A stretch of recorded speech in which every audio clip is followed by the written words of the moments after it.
Ajay, good afternoon. Laurent, afternoon. Good afternoon to you. How you doing? I'm good, thank you. You good? Yes, yes. Thank you very much for accepting this invitation. I'm very, very proud to have you here because you are one of the, for me, one of the most important people in my path, my journey inside the cigar world, because you've always taken the time to talk to me, and that tells, for me and for a lot of people I know, a lot about your personality. So that's it. That's enough you will get from me of nice things. Yeah, but you know what? For me, it's always, I enjoy talking to people who appreciates, who loves the cigar, you know, and to enjoy, to share, or to enjoy the moment when we're smoking a cigar, just the time together. That's what I enjoy. Yeah, it's not all about picking my brain to find out information. And over the years, I get to know if people are picking my brain purely to know my secrets. There's no secrets. There are a few. But can't tell you that, can I? No. You will have to kill me afterwards and kill everybody who's watching this video. Exactly. Thank God I don't have that many subscribers, so. You do, and for what you do on Habanos News is fantastic. Well, I watch all your videos that you put up, and I love them, you know. And I don't love them because we are friends, but you just say what it is, and that's what it's about.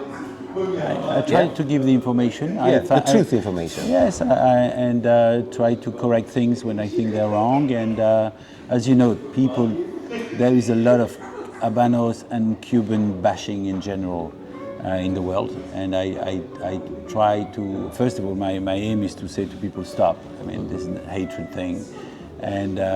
And I try to see what is right and what is wrong, and try to understand what something is that way and not that way. Yeah. Price increase and lack of cigars, and of course the Chinese are blamed. There's always somebody who is responsible. Yes.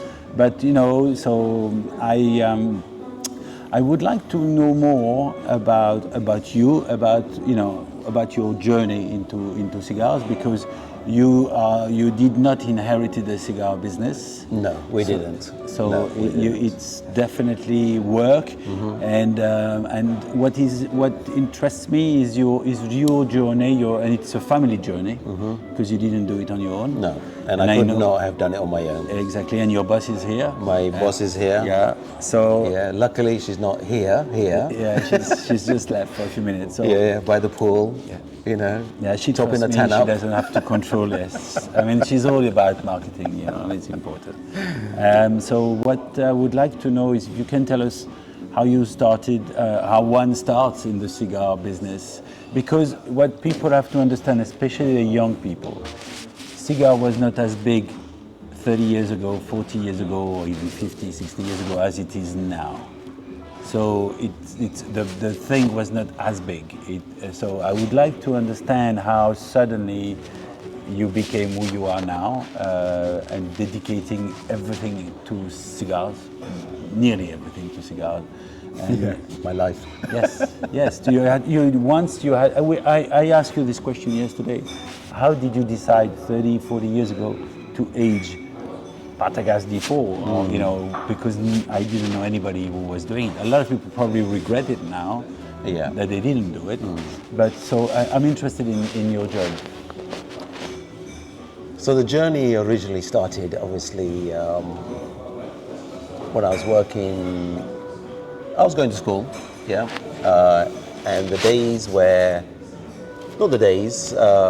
my father had a business. I've got 3 sisters. And obviously being from an Asian background, when I say Asian, born in Africa. Born in Africa. Wow. Yeah, in Uganda. And we came to UK. I came to UK. Well, the whole family came to UK in 1972. 1972, when Idi Amin announced all Asians have to leave the country, and he gave us 3 months to make that decision. And in that 3 months, if you were still there, you won't be around, you know. So luckily, because it was owned by a British colony, we had a British passport. Not a full citizen British passport, but we had a secondary British passport that entitled us to go to UK. So my father made the plans to move to UK, 1972. I was 8 years old, came to UK, and obviously he came to UK with my mom and the 3 sisters I have and myself. And I remember the time where we went to the airport and we took all our personal belongings in a suitcase. When we got to the airport, obviously there were armed guards with machine guns. We had to lay all our suitcases out, open them up, and leave every single item there. Could not take nothing away. And obviously at the time, you know, an Asian family, we collected gold. Gold was like an investment. If you go through tough times, you can resell the gold and get money from it. So all the gold was taken off. Every woman had a lot of gold chains. We call it, well, as the new world knows it, as bracelets, gold bracelets, which are all taken away by the army. Luckily, my mother had 50 pounds tucked down her bra, and my father had like 50 pounds or 100 pounds down his in his sock. And that's all the money that we had that we came to UK with, that my father and mother had. So our entire life restarted again. So we are refugees in the UK. And then obviously, you know, to live, there's no way my father or my mother could afford to rent a house. So we would have a 4-bedroom, 5-bedroom house, which we rented, rented as families. So each room was a family. So if you had a 5-bedroom house, there'd be 5 different families living in the house. And you know, my parents used to go to work, we used to go to school, come back, and everybody could eat together, but had separate lives. So as the money grew slowly, we moved out. We rented, my father, mother rented a house and studied and everything. And then move on fast. My dad bought a grocery shop in Stanwell Moor, which is near Heathrow Airport, small village. And then my entire study was from there. I went to college. I went to the final level of my college, but I didn't go to university. University I didn't go to because my father said there's a shop coming up for sale, and it's in Richmond. All they specialize in cigarettes. High volume of cigarettes, high volume of cigarettes. But he said to me, he goes, you know, I'm thinking of buying this because it's good for the family, and it's the only business we had. So I said to him, I know what you're saying, you know, you need my help. I said, for sure, I'll help you. So I left my studies and didn't go to university. College was my final education. And then I started helping in the family business. My father and myself used to run the shop daily together. But then unfortunately, he suffered from ill health. He suffered from rheumatoid arthritis to the extreme. So he had it from literally neck downwards. His hands were curved, his toes couldn't stand up much. So my second elder sister, she started helping in the shop as well. So her and I ran our Richmond shop. And then we had a small selection of cigars there. Just a counter base, tube cigars. And we sell a lot of tube cigars. So I said to my father, we sell a lot of cigars, any chance, how about if we increase the sale of cigars? And he said to me, you know what, he goes, if it's good for the business, do what you want. I said, okay. So we got a bigger unit. It's still a counter, black top, 2 shelves, and we just increased, 50% increased our stock holdings. And it sold really fast.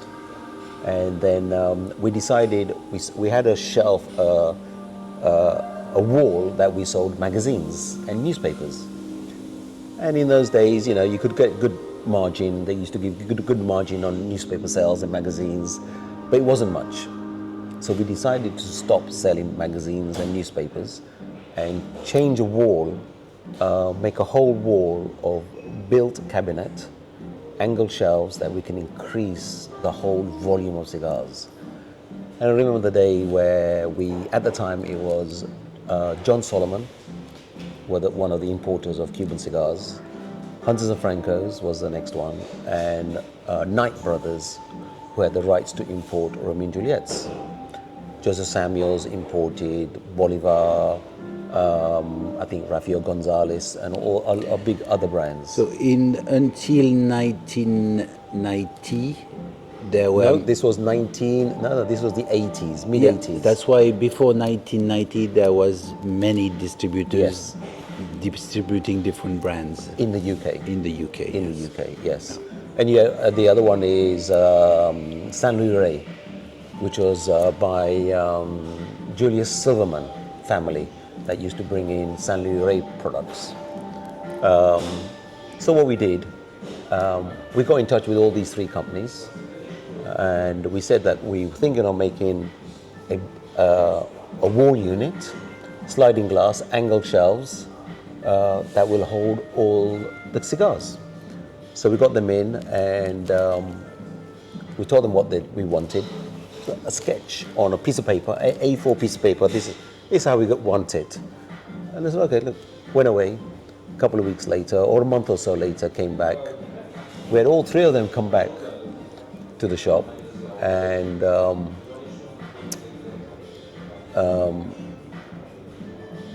Joseph Samuels came back and said, Knight Brothers came back and said, okay, we've got the costings, it's going to cost this much. Hunters and Francos came back and said the same thing. So Joseph Samuels came back and said, okay, we have the costings and everything. We will pay, we will build it, we will install it, all on our expense. We will pay for everything. One condition, you have to keep 80% of our cigars. There's no brainer. In a business, that's no brainer at all. We said, sure, done. So they built it, installed it, and 75% of their products we kept. All the rest we kept Hunters and Francos and Knight Brothers Romeo and Juliet range. Perfect. Our sales went literally like this, overnight, increased. We were the biggest customers in Middlesex and Surrey at the time, and our sales just quadrupled, which was amazing. So I thought, wow, this is fantastic. Still to this day, I never smoked a cigar. And then one day I decided to have a cigar because it's that. I have all these cigars in front of me, what do they taste like? I have all these customers coming in, buying these cigars, and they're telling me that, this is this, and as a businessman, I would never say to them that I don't smoke cigars, yeah, I've smoked that, pretending. But I felt I can't do that. I need to understand what they're talking about. So me being me, I decided to pick up a first cigar, being a Romeo and Juliet Churchill, in a tube, I remember this, and I smoked it in the shop. I had the cigar. I don't think I got halfway. Didn't get halfway. And I went white. I went, no, I was not well. And I had to go to the bathroom. And guys, who has ever experienced this, you will know exactly what I'm saying. You just have to vomit. It's that tobacco kick you get. Yeah. And it was that rush. And I never touched a cigar for 6 months. I said, no, this is not right. I said, I started reading books. Where did I go wrong? So obviously my first cigar, being a Romeo and Juliet, it would have been okay if I had a Petit Corona, a Corona at the time, a smaller, slender cigar. I would have handled because it's not a strong cigar, but I went straight for the Kill, straight for the Churchill. And the one that I had was the one with the gold band, which is discontinued now. But what a cigar.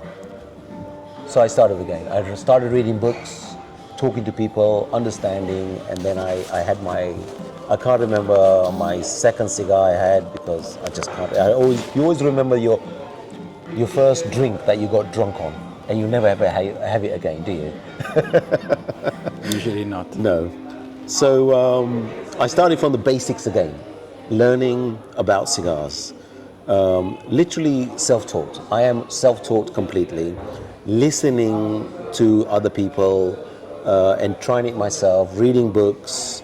At the time, never had YouTube. There's no YouTube. No at social all. media. No social media whatsoever. No clubs? You didn't go to clubs? No clubs at all. It was a very tight-knit. It was.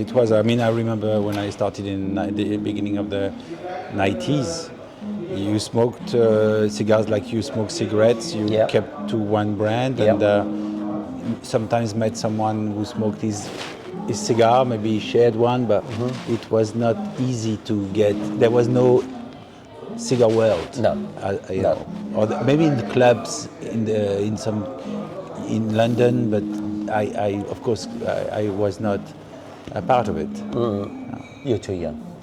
You're young. I think you're in. No, but it's not as easy as now. No. Now you well, can, it's still not easy. I think some people are shy. That's what I discovered. But for example, here in the Middle East, Jassim is organizing some events. It's $100. You get a double Corona, 2 drinks.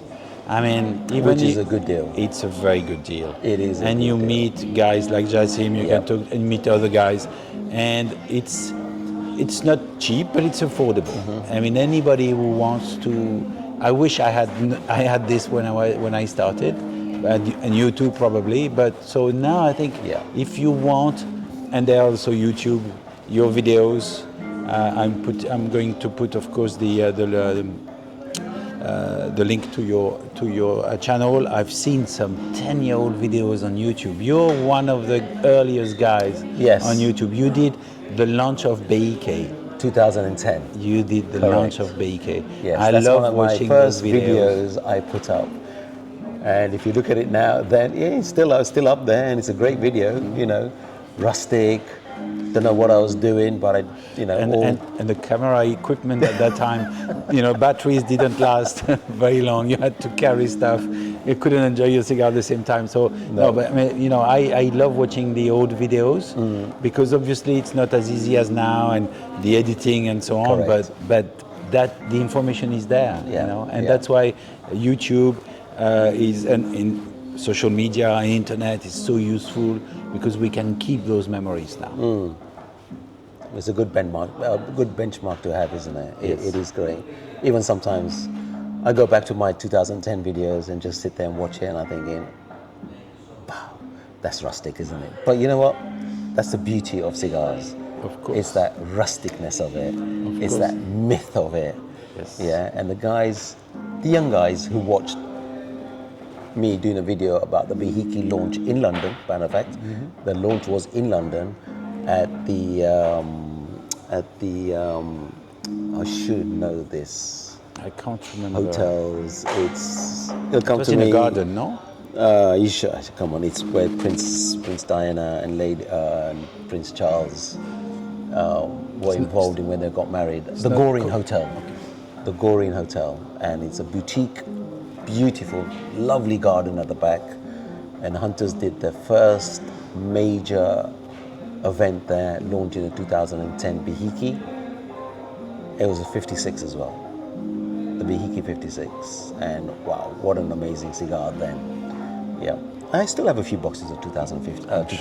I'm sure you 56s, sure you and phenomenal cigar now, phenomenal cigar. Of course. So, you are starting to get slowly into cigars, you're learning, and then you're hooked. You're hooked. You know that's the thing you want to go into. And you didn't think, I mean, of course, probably margins were better on cigars than on cigarettes at that time. The margins on cigarettes at the time were like 14 to 18%, and we should get kickbacks from cigarette companies, like bonuses, which is a good margin on Yes, tobacco at that time. nowadays, yeah. Unlike now, you're talking about 3%, 4%, maximum 4%. You struggle to get 4%. It's not the way to go. So then when my father decided, obviously, of his ill health, my sisters were getting married. So being an Asian family in the days, I call it the old days, where the parent of the girl pays for the wedding. Yeah, so it's a big expense. And being the only family business we had, that's where the fun was coming from. But my father suffered really badly. It wasn't getting better, it's getting worse and worse. So he decided to sell the business. 1989, 1990, thereabouts, he decided to sell the business. 1990 is when I got married to my wife, Bauna. We got married, but then in the short term before the shop got sold, her and I worked in the shop together. Her professional, obviously, is beauty therapist by professional, and that's what she enjoyed doing. So when my father sold the business, what was I doing? Nothing at all. But my wife carried on working as a beauty therapist. So I started looking for a job. Wasn't easy. Then I approached a few people where, in the days of running a newsagent shop, 7 days a week, these guys never had a holiday. So I approached one particular guy, and I said to him, "Hey, listen, I can help you. If you want to go on holiday, I will run your business as the way you do, and you can go away on holiday." So it's all about the trust. The trust. Because there was a lot of cash in those days. All cash. All cash. So he said to me, "You know what? I'll take you up on this." Yeah. So he tried it. Tried it for like a 5-day. So he went away on holiday with his family, and I ran his shop. But before doing that, I obviously went there to see how he runs it. He goes, "Okay, let's do this." So he went on holiday, I ran the shop, open to close. And everything went well, no problems. He loved it. He talked to his friends. "I got this guy, and you can go on holiday, he'll run the shop for you." So I did that for like 6-7 months. And it was hard going, but you learn a lot. You learn a lot, because when you're running a business for somebody else, it's not like running a business on your own. It's your business, so you can take the risks and do what you want to do. But when you're running somebody else's business, obviously it's their money and it's their investment. So you've got to run it the way they do, but try and tweak it at the same time. So all of these guys were impressed in a way that, wow, I came back, my business is still running. A matter of fact, you changed a few things as well on how we display and everything, just to make things sell better. And they loved it, but it wasn't where we wanted to be. And my wife knew as well, Bauna. She said, "You're not enjoying what you do, because it's not ours." I said, "No." So, she said, let's open our own business up. I said, "Yeah, but we need to find a property." She said, "Yeah, listen, we can find a property." So she got in the case, I got in the case, and a shop came up for sale in Teddington. And I can't remember what I was doing, and a good friend of my father's rang him up and said, "Oh, there's a shop for sale in Teddington." And we said, "Where the hell is Teddington? Where is it? In the countryside or what?" So anyway, my Bauna and my father went to view the shop. I didn't go and see it at the beginning. So they went and viewed it, liked it. She had a good vibe. She came back, she goes, "I think you need to go and see it." She goes, "I think it's good." Went and saw it. Is a newsagent. really run down, husband and wife, getting a divorce, and they just wanted to move on. Really old, and I'm talking about, it looked old, like 1920s, that old. So when they saw it, viewed it, and I still said to Bauna, are you sure this is it? And she said, yes, let's go for it. So we did. So There was no marketing, market research. How many people live there? The accounts of the Nothing. shop were bad anyway. they were bad. They You were terrible. just said, let's do Let's it. take the risk. Total risk. Yep, take the risk. Let's go for it. And you didn't know they were selling. You had to They were, start from they were not scratch. selling. They were not selling cigars whatsoever. The only cigars they were selling is Hamlet, at the time, Mannequins at the time, the old machine-made cigars, Cafe Creme, but cigarettes. But the main thing that the shop ran on was newspapers. So they had a big delivery, home-based delivering accounts. And in the days when you used to deliver newspapers to houses, you could make a bit extra margin on the delivery charge. Plus, when customers used to come to pay the bill, they used to buy a bar of chocolate or something to go with it. So it's an extra bonus. So we bought the business purely on those bases. But knowing eventually we are going to change the layout, the style into a specialist, because we wanted to become a specialist. From day one, we knew where we wanted to go, become a specialist. Okay, the Habano specialist already existed at that time? No. because Habano because specialist- Habanosa did not exist. No, Habano So- specialist did not exist. So you wanted to concentrate on cigars. On cigars, yeah, just become a specialist in tobacco. Okay. Yeah. In tobacco In pipes. tobacco, and, pipes, loose tobacco, hand rolling, cigars, accessories, all the items that we still do. So we bought the shop, and we overnight had friends come over to help us. Literally 24 hours, we changed the layout of the shop. We cleaned it up, we stocked it, and I still remember to the day when we opened the next day. Our first customer walked in and walked out. Looked up, didn't recognize the shop. he thought he was in the wrong place. Yeah.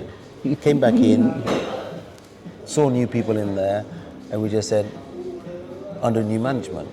And they literally said, we've never seen a shop stocked up so much with all the candies, yeah, sweets and everything.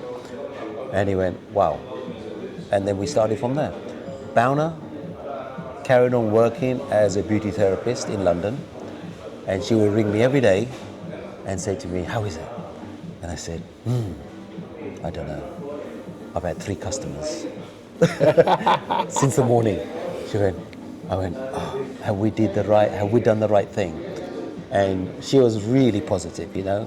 You need, as a partner, as a wife, you know, it was great that she was there because she put the positive side in it.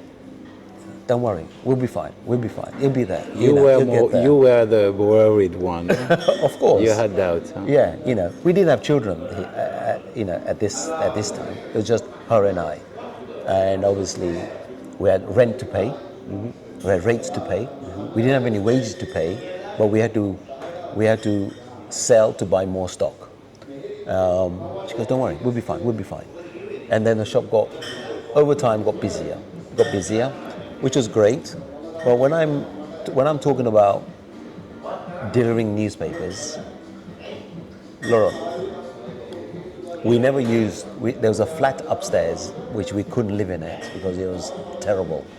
So we still traveled. We lived with my mum and dad in Greenford, and we traveled every day from Greenford to Teddington. So we used to get up at 4 a.m. in the morning, and the shop used to open at 5:30 a.m. every day. We had to be at the shop by 5 a.m. because when you get the newspaper deliveries, we have to organize the newspapers right on the top of the house number where we have paper boys, get it all ready, satchel pack.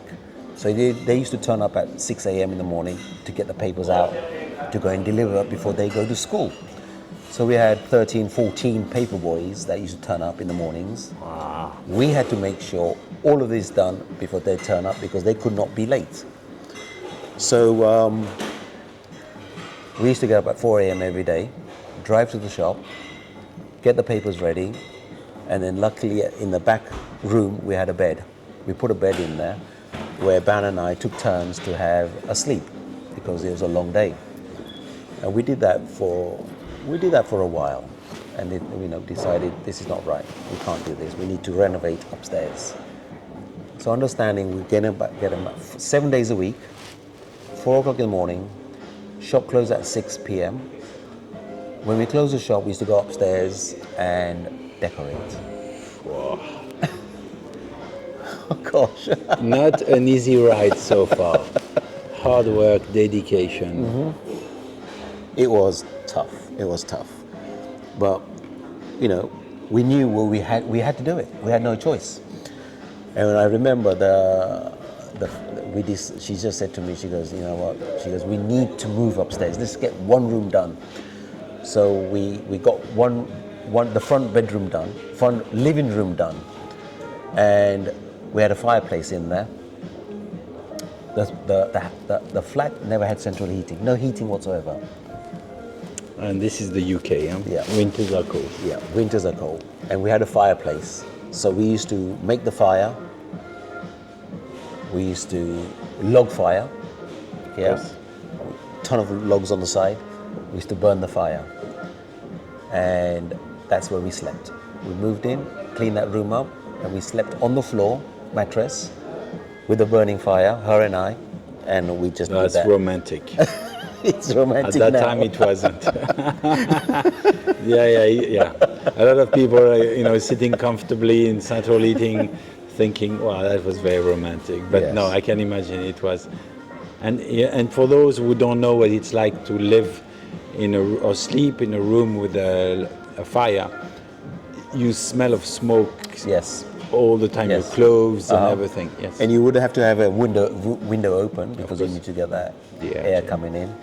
But that's how we lived for, I think, about 6 months. Whilst when we lived there, we decorated the house. We got electric heaters everywhere. As the money came in slowly, we can only afford this. So you had more than 3 customers by then? We have just a bit more than 3 customers, and the business picked up. And you were selling cigars? We started getting cigars, a few cigars. We started getting loose tobacco in, and our business went up because people realized that we've got some unusual products in the shop. And then I remember the time where our friends used to ring us up and said, hey, we're going out this weekend. Guys want to come along? And we used to say, no, we can't come. Couldn't afford it. Could not afford it. Could not go out. And you were closed. You didn't close on Sunday 7 days a week. because you have newspapers on Sundays, of course. Yeah. So Sundays we used to close afternoon about 3 p.m. 3 p.m. we closed. So that was super excitement. Closing at 3 p.m. having the rest of the afternoon off.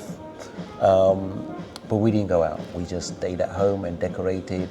All the money that came in, we reinvested in stock.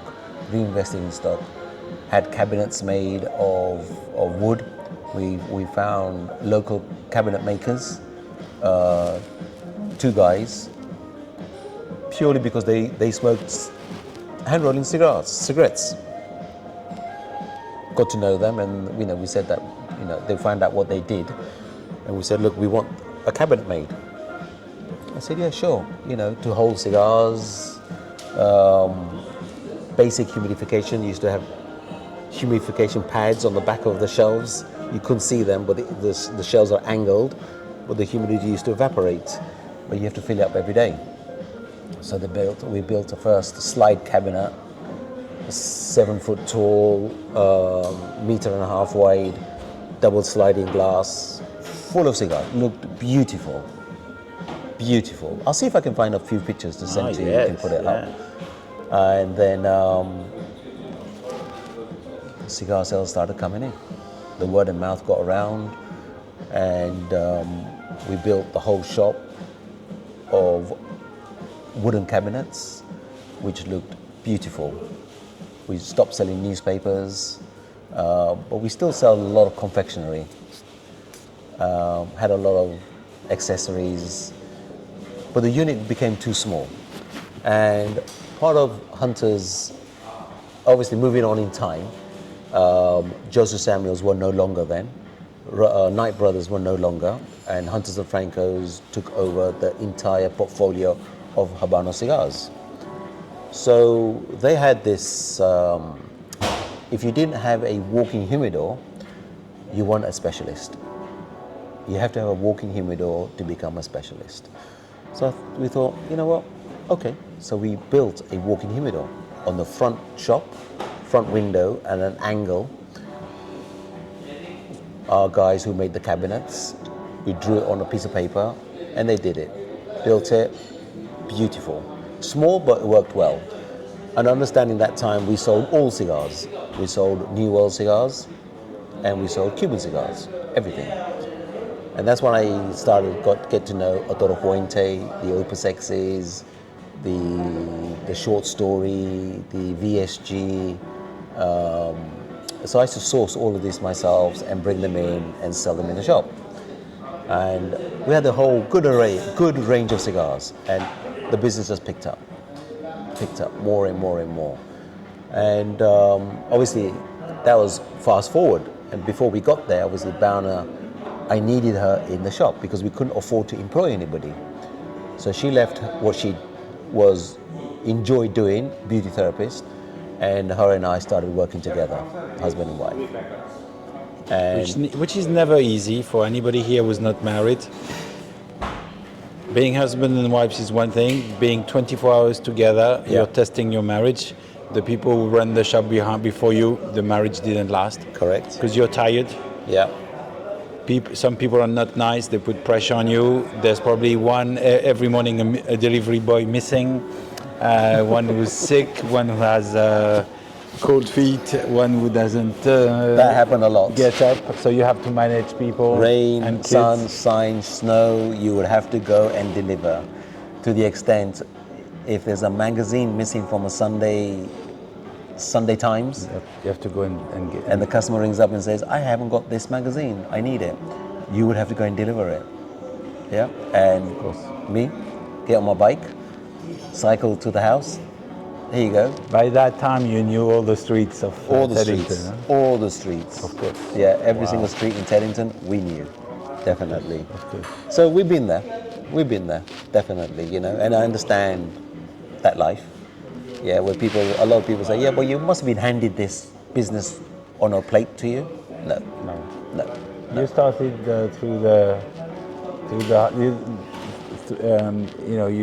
you really started through the hard way, which is maybe also the for you. You wouldn't be who you are if you hadn't done that. No. And you wouldn't know, and you wouldn't have this experience. Of course, the testing of your marriage before, living together, working together in a small place, all the day together, and if it's a success. Yeah. Because having your wife is still talking to you. Oh yeah, we've been married for 34 years this year. Wow. Yes. So wow, congratulations. Yeah. She's my partner in crime. That's also a great story. All of this together. Then came your children. Yeah, Rekha was born in 1994. Yes. Rekha came in 1994. Mira came in 1996. Yeah. So that's about 4 years after you moved into the shop. Yeah. So we moved into completely. So we bought the shop. We bought the shop in 1993. Ah, 1983. Okay. We bought the shop in 1993. Okay. Yeah. 1993 we bought the shop. Oh yeah, your father sold in 89, 90. Yeah, 89, 90. Yeah. Okay. So 93 is when we bought the shop. So at the same time as you were building the place upstairs or refurbishing it, you were launching the shop. Yeah. You had a baby that was. Is that romantic time you said? With the burning fire, sleeping on a mattress, and you had a child to manage, a baby to manage in the middle. whilst running a business. Yeah, yeah, yeah. So it wasn't easy. It wasn't easy. And then we decided to have another one, 96. Of course. 96. That's when Mira came around. So we had two girls, and our life was fantastic, but turned upside down. Of course. You know, you had children to look after, and obviously Ban was looking after them as well as helping downstairs in the shop, as well as looking after the house, as well as cooking and everything. So it was not easy. It was not easy. But we stuck there. We stuck well together. Yeah. Girls grew up. We carried on with the business, fully going into a specialist. And we were recognized, we were getting recognized in the cigar world as a cigar business. And by then you started to know better your cigars, your Yes. brands you were selling. Yes, the brands and everything, I was more into cigars. And then obviously 96 onwards was a cigar boom. Yeah, and it was literally instant. So you had 96. new customers coming from other parts of Yes, the and city? luckily, when the cigar boom happened, at the same time, there was a shortage on cigars. Big shortage. D4s, Epicure number 2s, Monty 2s. You could not find these. You could not buy them.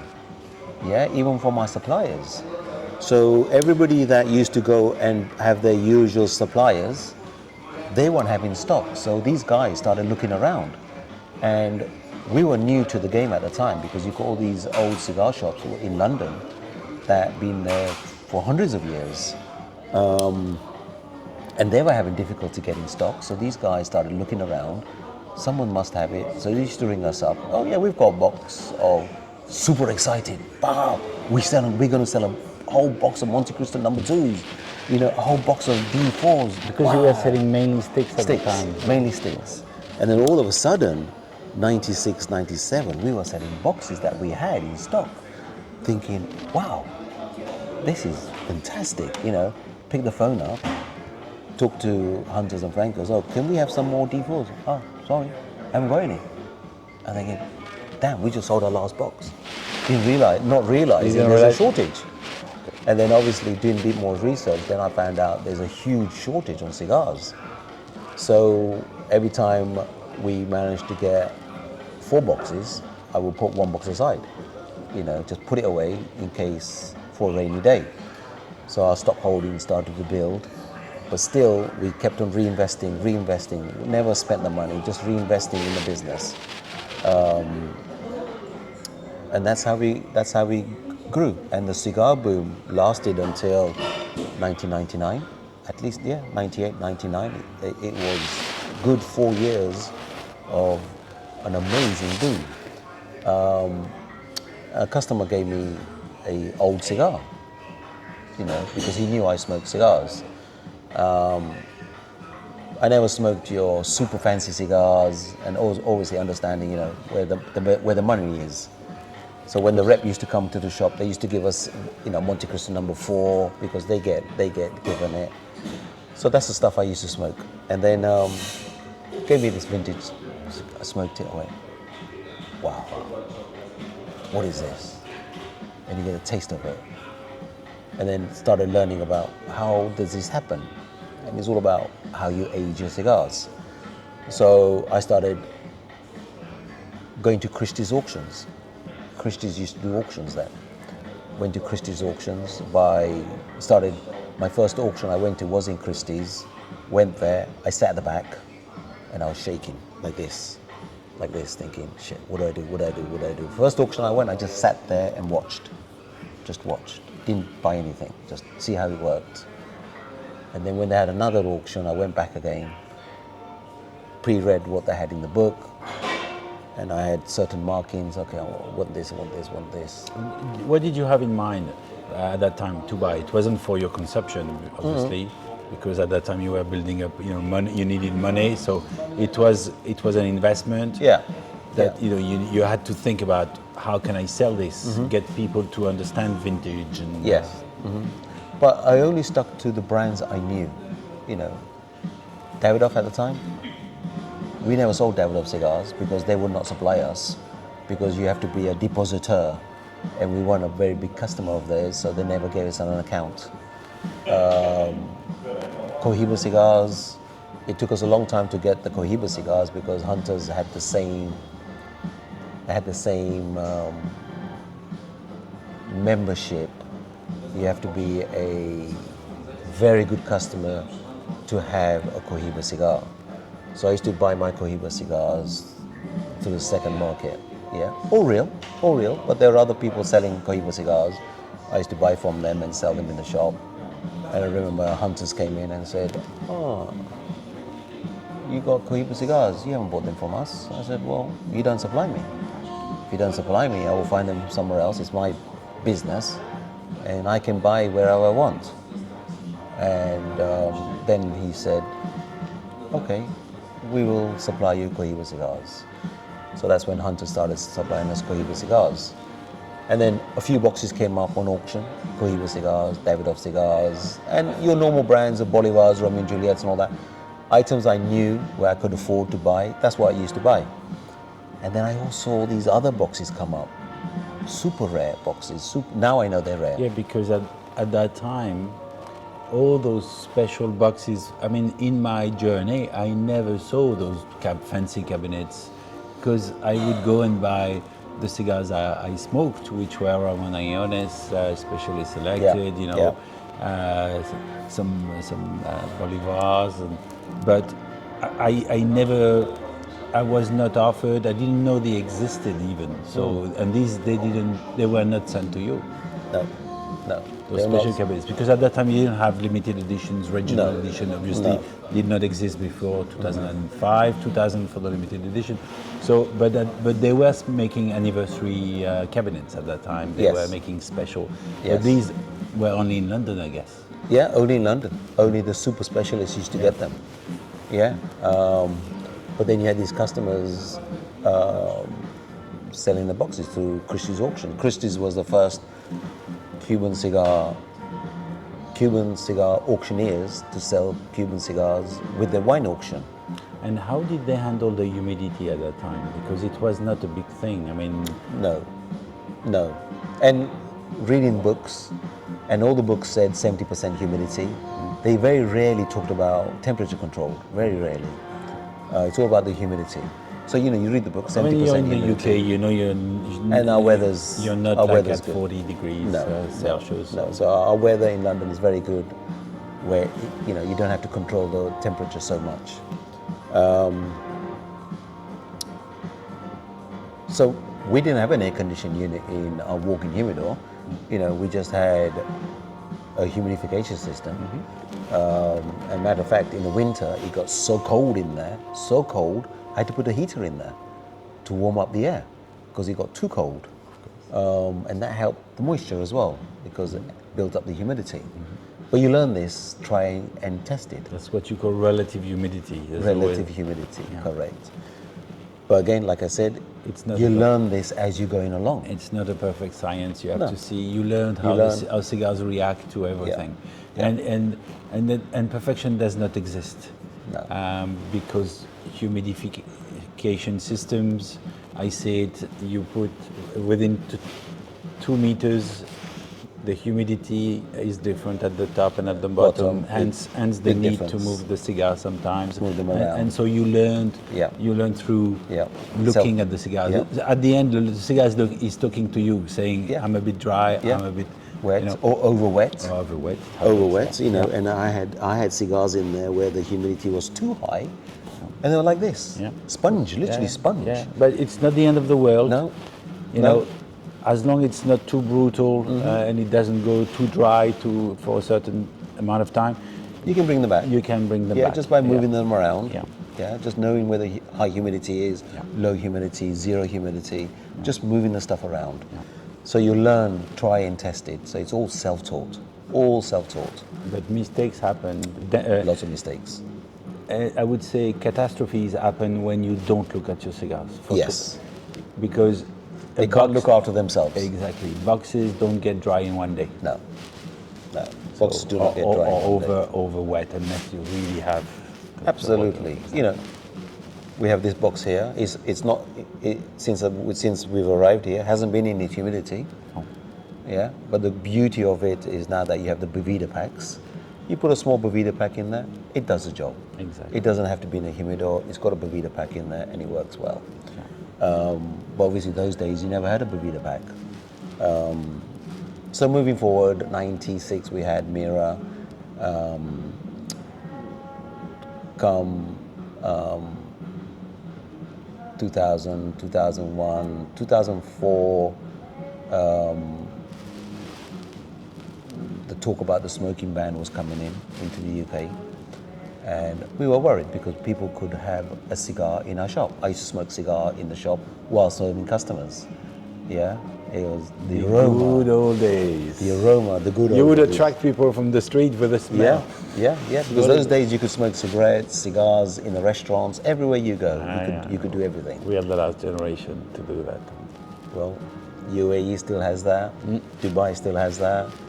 You know, we're in this beautiful hotel in the bar. Yes, we had lunch yesterday smoking a cigar. Cigar in the restaurant. I remember your face yesterday. I was like, you were like, sorry, you can smoke here? Yes, we can smoke here. It's beautiful. wow. They have a smoking area, a non-smoking area. As it should be for me. You don't bother non-smokers. Yeah. And you can still, if you noticed yesterday, it was a big restaurant in a very big hotel. Which part was the most occupied, the smoking or the non-smoking? Smoking. 100%. Yeah, definitely. And cigar smokers, we spend money. They are the best spenders. And I know that from friends of mine. I used to work in bars when I was a young man because I enjoyed the fun of being a waiter. You had free drinks, of course. You could talk to all the people, including, of course, the girls. Yeah. And I remember when there was the ban on cigarettes, all my friends who had bars said to me, the problem is the smokers are the best customers. That's the problem. Yeah, us cigar smokers are the best customers. Yeah. So the smoking, talk about the smoking ban was coming in, and we were talking about our second shop in 2004. But finding a place was difficult. And then come 2007, a good friend of ours in the property business, just talking to her, and I said, you know, we are looking for a shop, and she said, oh, there is a shop in Teddington. I said, no. I said, yeah, do you want to go and see it? And she had the keys on her. We walked over, and it was empty. Walked in, saw the size of the shop upstairs, and she took me downstairs, and I went, wow. This is it, instantly. Went back to the shop, and Bowner came into the shop. She was there. We had staff working then. And then Bowner walked in, and I said to her, come, let's go and see the shop. Got the keys of the lady, went to show the shop, and straight away we said, yep, we knew exactly, even without talking to each other. Bigger size. Way bigger compared to what we had, but had a basement. Head height, already ready to go. All we had to do is just re-renovate the whole shop, redecorate it, refit it, everything. And we just said, let's do the negotiation.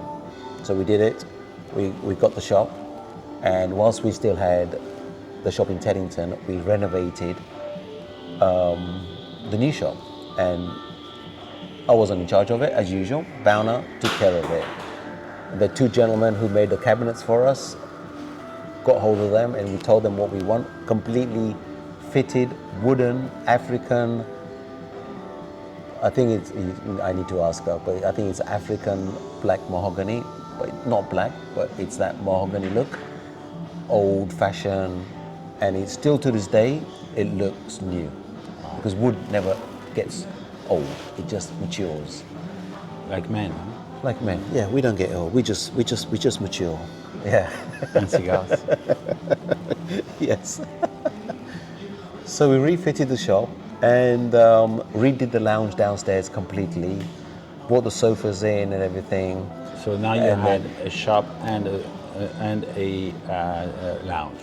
Yes, and that's when we approached Hunters, whilst we were renovating the shop, approached Hunters and said, we'd like to take the franchise, the La Casa del Habano. So luckily at the time, the gentleman Ignacio Bomacera, he was in charge of the franchise group. And I had met Ignacio in Cuba a few times, and he was in Europe. So Hunters sent a message to Cuba to say we have a new location for La Casa del Habano. They got in touch with Ignacio, who was in Europe. So he flew to London just to look at the shop, to say yes or no. So he walked in, saw the plans, walked downstairs, and he goes, perfect, let's sign the deal. So obviously life is not that easy. Sat down, negotiated terms and conditions and all that. We signed it, and now we are 20 years into La Casa del Habano as of last year. 20 years we've had the La Casa del Habano. And we haven't looked back. We haven't looked back. Yeah, loved it. Well, so we moved into that shop in 2008. Smoking ban came in. Cigar smoking was not allowed in restaurants, nowhere, apart from specialists, yeah, as sampling lounge. So we were the first sampling lounge to open in Great Britain. The reason I say Great Britain, that includes Wales and Scotland as well.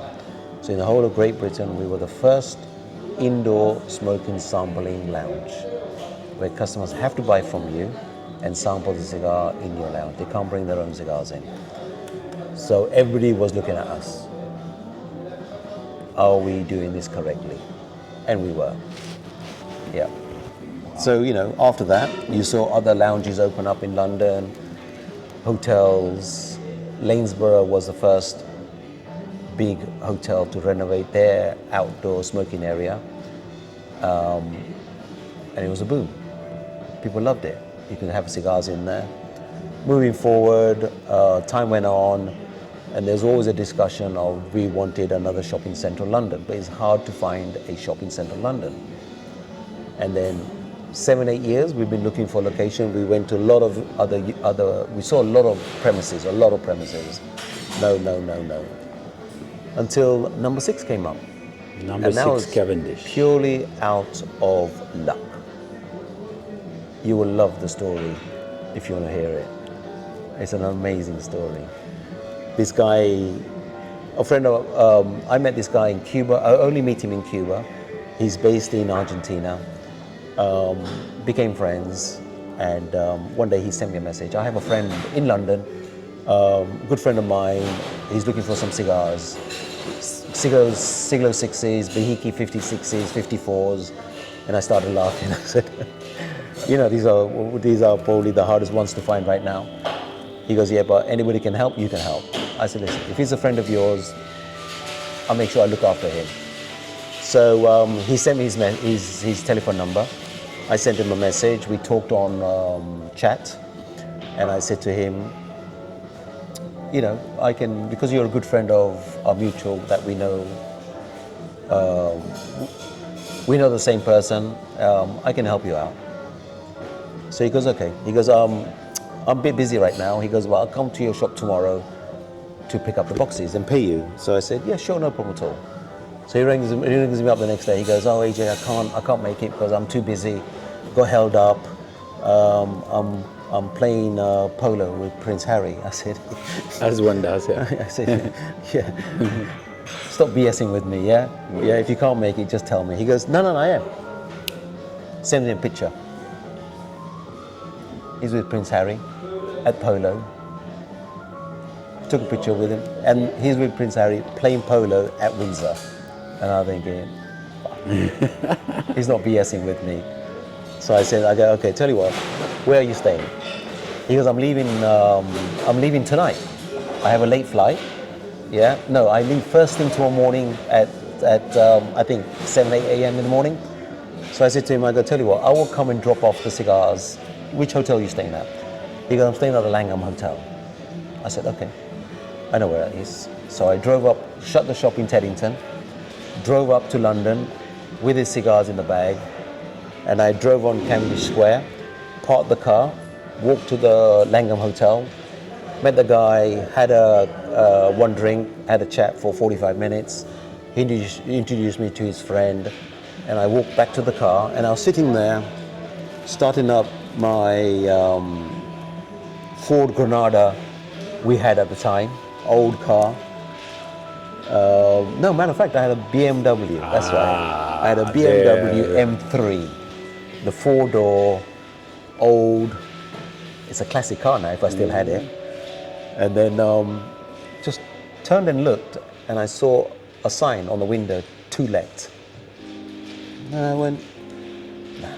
Start the car, drove round, it's a circle, Cavendish Square is a circle. So I drove round 3 times. 3 times, I stopped again, parked the car, got out, walked to the shop, tried to look inside it, could not see, took the picture of the agent. I came back home, told Bauna, her and I drove back to London the next day. She saw it. She went, wow, this is good. We will never get it. She goes, this is central London, look at it. Got in touch with the agent.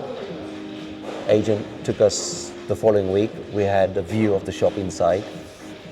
That was it. We said, we have to have this. And our negotiation started, but then we got rejected. Because of tobacco? No, they wanted a medical agency to come in. So they decided to go down that venue. So, as far as I was concerned, we lost the deal. It wasn't going to happen. 7 months later, the agent rings us up and said, "You were looking at this property, are you interested?" I said, "Of course." I said, "It's back on the market. If you want to start negotiation, we will." So it took us a year. The place has been emptied for a year and a half? No, the place was empty for 4 years. Wow. Prior to that, empty. It may have been longer. So we decided we're going to go for it. Negotiation started, and it wasn't easy because, we wanted an indoor smoking sampling lounge, specialist and everything. So we had to show our business plans. We created a brochure. Next time in London, I'll show you the brochure we made. Yeah, beautiful brochure. Even I was impressed. Yeah, and matter of fact, Rekha did the brochure. Wow. Rekha made it. Yeah, with her skills of computer, she made the brochure for us, and I was like, wow. So we did that, and then went to the meeting, had the meeting, and then we got the approval. Yeah, and this was 2019? We opened the shop in December 2019, but the negotiation started in 2017. No. Yeah, 2017. So it took us between 7 to 8 years to get this location in London, and as you've seen it, number 6 was created. Couldn't find a better place.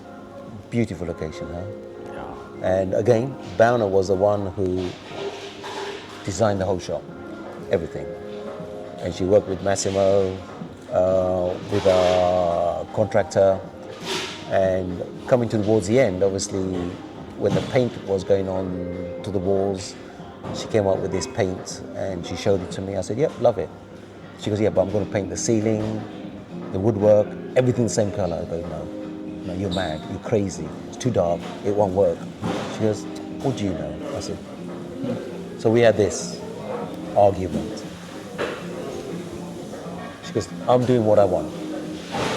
The whole shop was done, and when he walked in there, I went, wow.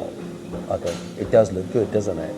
And obviously when the night comes, it's the atmosphere of the old British club. Yeah. And it's exactly what one is looking for to smoke a cigar. Definitely. And even the sofas, even the you don't need to armchairs, reinvent anything. all British made. All the armchairs are UK made, bespoke. She got hold of the company And she knew what she wanted. She wanted every single armchair to be different. So every time you did sit in a different place, it's a different feeling. And it just worked well. And she put the whole shop together, you know, and it's fantastic. So as a husband and wife, we work well together, you know.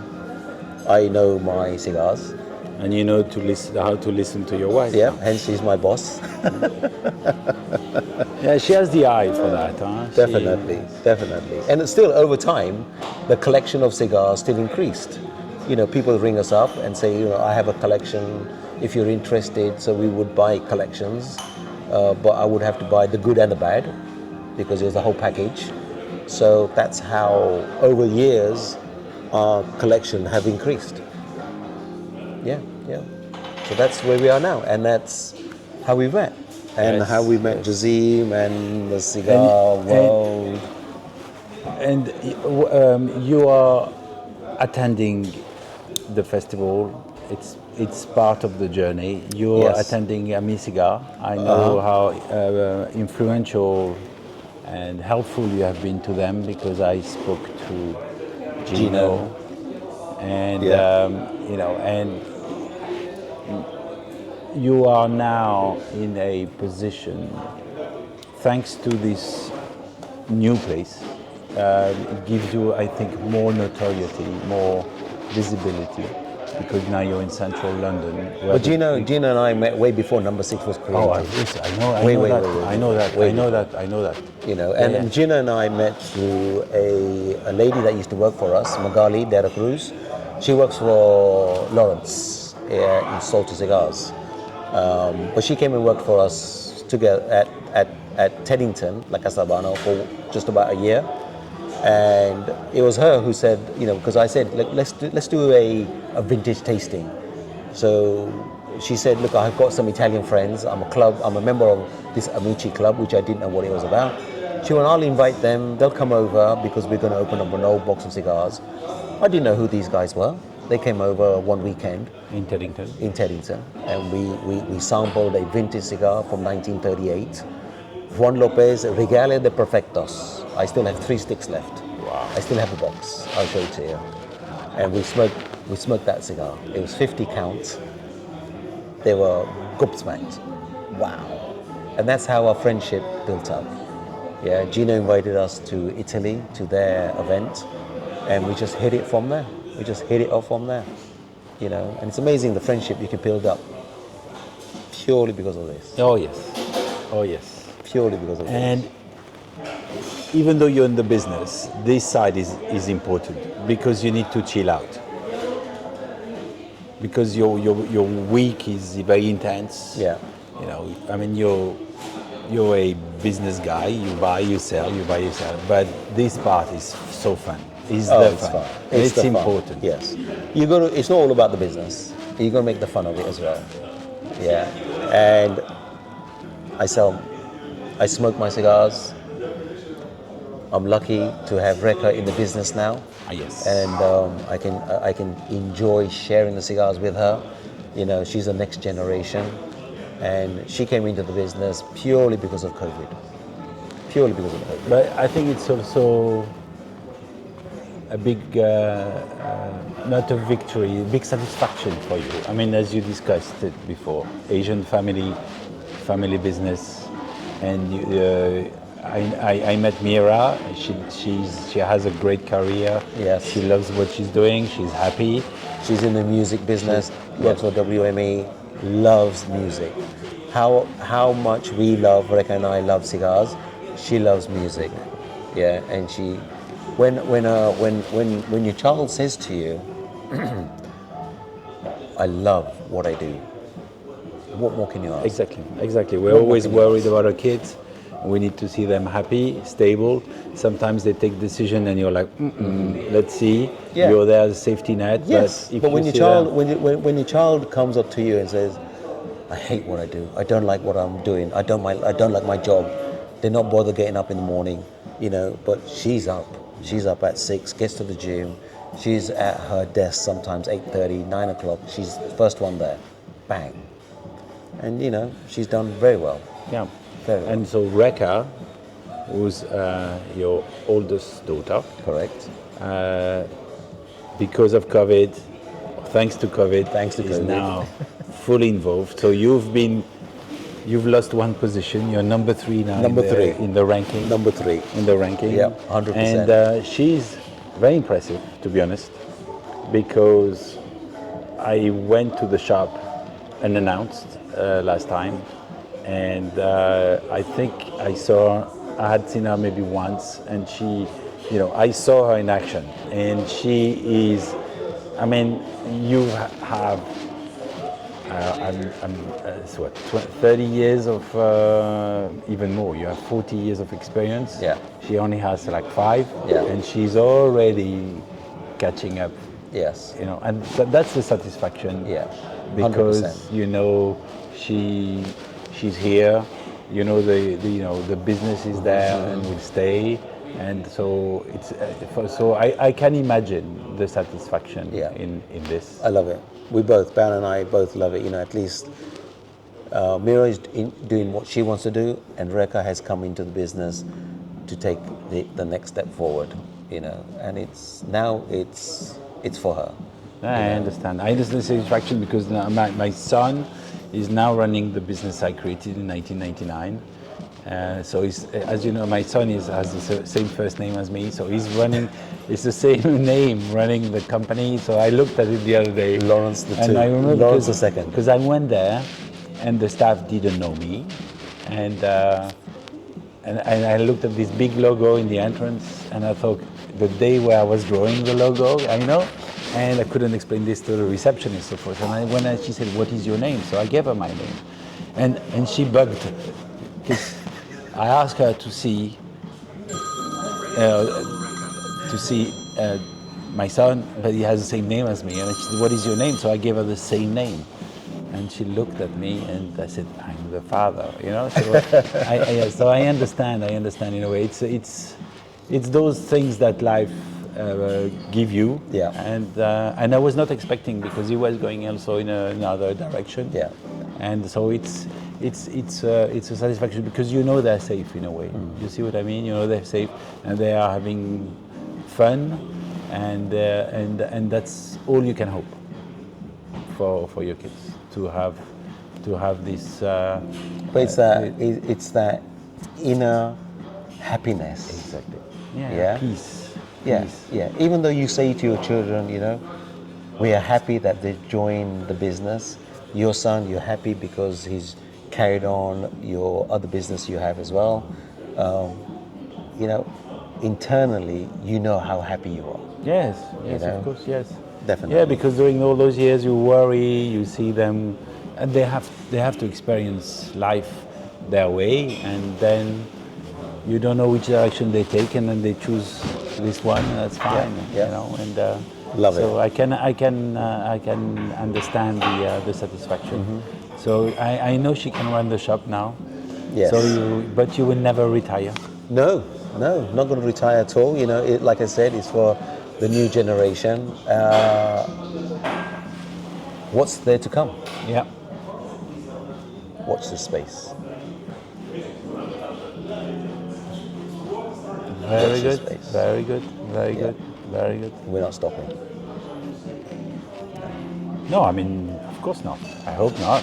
No. I hope not. No. No. Watch the space. Because at the same time, the market has changed again. Correct. And as you would have expected maybe 16 years ago with a band, that it would slow down, it would sort of die off, and cigars, I mean, we're having an event tonight. You saw the guys coming yesterday, they're coming today. I mean, they're so keen to see you, because once with social media, with your presence at Cavendish, people like the story, people like the man, and you have so much now to give in terms of education, passing the messages, and you're very good at that. Thank you. You're someone who knows how to talk, and you have the humility that you've kept all your life, I think it's. My father was a refugee as well, so I understand. When you end up and you don't know where to go. Correct. My grandfather told me we ended up on the harbor. Yeah, yeah. He said to me, this old lady came with a bird, and my father had to carry the bird in a cage because the old lady couldn't walk. I mean, the image. And my grandfather said, I didn't have any family. I didn't know where to go. Didn't know the country. So I understand. Yeah. I understand. So and this is who you are, and I see this ability that you have to talk to people and what I would say is people respect you in the community. Yeah,